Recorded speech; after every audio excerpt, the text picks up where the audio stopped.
जी नमस्कार, मैं हिमांशु गुप्ता स्वागत करता हूं आप सभी का सुपर कोचिंग पर। तो आज की वीडियो में हम लोग डिस्कस करेंगे इस सवाल के बारे में कि क्या लैंग्वेज होनी चाहिए केवीएस इंटरव्यू के लिए, किस भाषा का प्रयोग करें सर। क्या लैंग्वेज यानी जो भाषा है वो दुविधा वो बाधा बन सकती है आपके केवीएस यानी केंद्रीय विद्यालय में टीचर बनने के सपने के बीच में। तो इस सवाल का जवाब आपको इस वीडियो में मिलने वाला है। तो चलिए फिर शुरुआत करते हैं इस वीडियो की और मैक्सिमम शेयर करिएगा। जिस भी स्टूडेंट ने केवीएस का एग्जाम दिया है मैं चाहूंगा उस तक ये वीडियो पहुंचे और ये जो सवाल है इस सवाल से वो जितनी जल्दी हो सके मुक्त हो जाए, क्योंकि जब तक ये सवाल आपके अंदर रहेगा ना तो जो दुविधा है वो जो परेशानी है वो बनी रहेगी। तो खैर शुरुआत करते हैं और सबसे पहले हम बात करेंगे कि जब हम बात करते हैं लैंग्वेज की तो ये लैंग्वेज है क्या। सर लैंग्वेज यानी भाषा है क्या और किस भाषा के बारे में हम बात कर रहे हैं। तो भाषा जो लैंग्वेज होती है ये दो तरीके की होती है। एक होती है बेटा जी बॉडी लैंग्वेज यानी आपकी शारीरिक भाषा, दूसरी होती है लैंग्वेज फॉर कम्युनिकेशन यानी कि संचार की भाषा। लैंग्वेज फॉर कम्युनिकेशन यानी कि संचार की भाषा। जब हम बात करते हैं बॉडी लैंग्वेज की तो बॉडी लैंग्वेज यानी आपकी जो शारीरिक भाषा है वो कैसी होनी चाहिए। आप जब एंट्री करते हैं उस रूम के अंदर, उस कमरे के अंदर जहां आपका इंटरव्यू लिया जा रहा है, जब एक पैनल बैठा हुआ होगा 4-5 लोगों का, तो आपका जो आई कांटेक्ट है वो कैसा होना चाहिए, जो आपके चेहरे पर स्माइल है या जो आप कह सकते हैं एक्सप्रेशंस हैं वो कैसे होने चाहिए। तो सबसे पहली बात आपने कॉन्फिडेंट फील करना है। आपने बस ये सोचना है कि जो भी होगा वो बेस्ट होगा और मैं अपना भी बेस्ट देने वाला हूं, 100% देने वाला हूं, मेरा सिलेक्शन 100% होगा। यानी 1% भी ये तो आपने सोचना ही नहीं है कि मेरा इंटरव्यू बेकार होगा, खराब होगा, क्या होगा आगे, क्या इसका रिजल्ट आएगा, कुछ नहीं सोचना। सिर्फ दिमाग में ये बिठालना है कि मैं ही वो बंदा हूं जो केवीएस का टीचर बनने जा रहा हूं, अपना सिलेक्शन लेने जा रहा हूं और बस ये उसकी एक अंतिम सीढ़ी है, अंतिम पड़ाव है और बस इसको पूरा करते ही मेरा सिलेक्शन होगा। जब आप अपने अंदर ये बात बिठा लेंगे अपने दिल और दिमाग में तो आपके अंदर वो कॉन्फिडेंस आएगा। जब वो कॉन्फिडेंस आएगा आप कमरे के अंदर एंटर करेंगे, आपके अंदर चेहरे पर वो स्माइल अपने आप आएगी। जब आप उन पैनल को देखेंगे, आपने जब पैनल को देखना है वहां पर आपने बिल्कुल ऐसे सोचना है कि ये जो है ये मेरा सिलेक्शन कराने के लिए बैठे हैं, है ना, ये मेरा सिलेक्शन कराने के लिए बैठे हैं, ये मेरी मदद करने के लिए बैठे हैं, मेरी हेल्प करने के लिए बैठे हैं। आपने इस तरीके से अपने दिमाग में सोचना है। अगर आपके माइंड सेट इस तरीके से होगा तो आप मानकर चलिए आधी जंग आपने वहीं जीत ली। अब हम बात करते हैं बॉडी लैंग्वेज। बॉडी लैंग्वेज आपका बेसिकली बॉडी पोस्चर होता है। किस तरीके से बॉडी पोस्चर आपका होना चाहिए, इस तरीके से आप बैठते हैं, वो कई सारी जो आपकी जो पर्सनैलिटी है, जो कैरेक्टरिस्टिक्स है, जो आपके गुण हैं, उनके बारे में आपके इंटरव्यूअर को बताता है।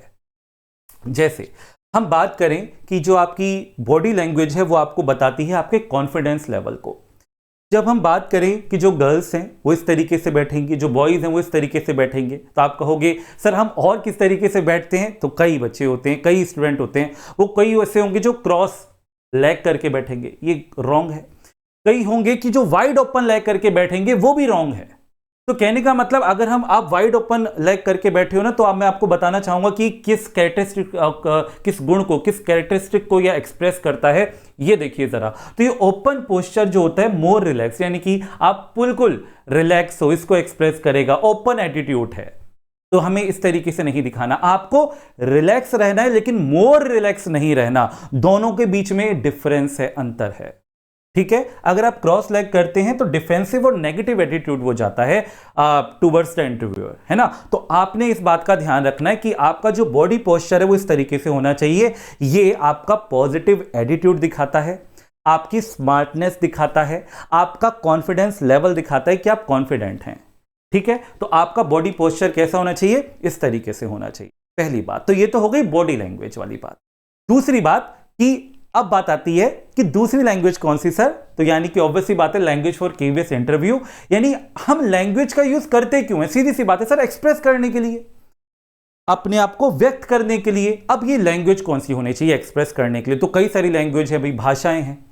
तो हम फोकस कर रहे हैं यहां पर इंग्लिश और हिंदी पर, क्योंकि कई बच्चों के दिमाग में यही होता है, जो साउथ के साइड के जो बच्चे होते हैं वो इंग्लिश में अच्छे होते हैं और जो हमारे नॉर्थ इंडियन साइड के बच्चे होते हैं वो हिंदी में ज़्यादातर अच्छे होते हैं। तो देखो डिपेंड करता है। कई बच्चे होते हैं हिंदी इंग्लिश दोनों अच्छे बोलते हैं।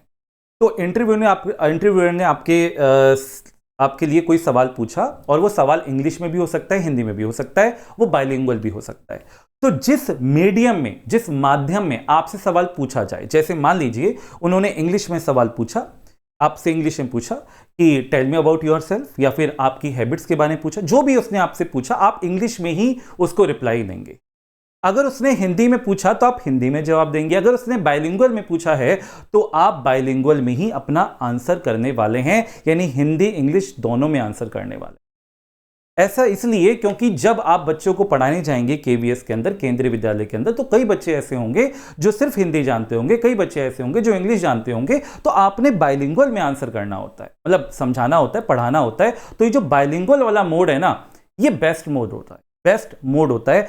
अब ये भी डिपेंड करेगा कि इंटरव्यूअर आपका किस तरीके से वो सवाल पूछ रहा है। अब बात सर ये आती है कि आपने सिंपली ये बोल दिया कि बाइलिंगुअल होना चाहिए। मान लीजिए सर उसने सिर्फ इंग्लिश में पूछा और हमें इंग्लिश नहीं आती, मतलब हम इंग्लिश में इतने अच्छे नहीं हैं, तो फिर हम क्या करेंगे? तो अगर उसने आपसे इंग्लिश में क्वेश्चन पूछा तो इतना होना चाहिए कि आप उसके इंग्लिश के क्वेश्चन को समझ पाएं कि वो कहना क्या चाहते हैं, और फिर आप उसको हिंदी में एक्सप्रेस कर सकते हैं, इसमें कोई इशू नहीं है। लेकिन कॉन्फिडेंस लेवल जो है वो डाउन नहीं होना चाहिए। यानी आपको एक्सप्रेस करना है, अपने आप को व्यक्त करना है, हिंदी में व्यक्त करिए, लेकिन कॉन्फिडेंस लेवल जो है वो कम नहीं होना चाहिए। मेन जो इंटरव्यू का मोटिव होता है, पहली बात आप उस मोटिव को समझिए। मोटिव है कि आप की बेसिकली वो पर्सनैलिटी चेक करना चाहते हैं। वो जो पर्सनैलिटी लेवल है वो लैंग्वेज से डिसाइड नहीं होता, तो डिसाइड होता है आपके कॉन्फिडेंस लेवल से। तो अगर इंग्लिश में पूछा जाए, आप इंग्लिश में अच्छे हैं, बेसिक जो बातें हैं, जैसे आप अपना इंट्रोडक्शन दीजिए, जो इंट्रोडक्शन है अगर आप उसको इंग्लिश में देना चाहते हैं, इंटरव्यूअर ने आपसे इंग्लिश में क्वेश्चन किया, आपने इंग्लिश में आंसर दिया, दैट इज परफेक्ट। लेकिन अगर मान लीजिए उन्होंने पूछा और आप इंग्लिश में वीक हैं, मैं कह रहा हूं वीक हैं, तो आप हिंदी में आंसर दे सकते हैं, कोई इशू नहीं है, लेकिन आपको कॉन्फिडेंट रहना है, वो फ्लुएंसी आपके अंदर होनी चाहिए। मैं ये कहता हूं उसने आपसे क्वेश्चन पूछा इंग्लिश में, आप इंग्लिश में आंसर करना चाहते हैं, मतलब आप सेंटेंस कन्वर्ट करते हैं, कई बच्चे होते हैं जो सेंटेंस को कन्वर्ट करते हैं। आप पॉज ले लो, आप थोड़ी देर पॉज ले लो, और जल्दबाजी करने की कोई जरूरत नहीं है, आराम से आंसर करिए। अगर कर सकते हैं, नहीं कर सकते आप हिंदी में आंसर करिए, लेकिन झिझकना नहीं है, अटकना नहीं है। कॉन्फिडेंस लेवल जो है वो अपना हाई रखना है। एक होना चाहिए, सामने वाले को लगना चाहिए कि हाँ जो बंदा है, जो पर्सन है, वो घबरा नहीं रहा, क्योंकि वो देखते हैं कि आपका जो एटमॉस्फेयर है, जो एनवायरनमेंट है, वो उसमें आप किस तरीके से बिहेव करते हैं।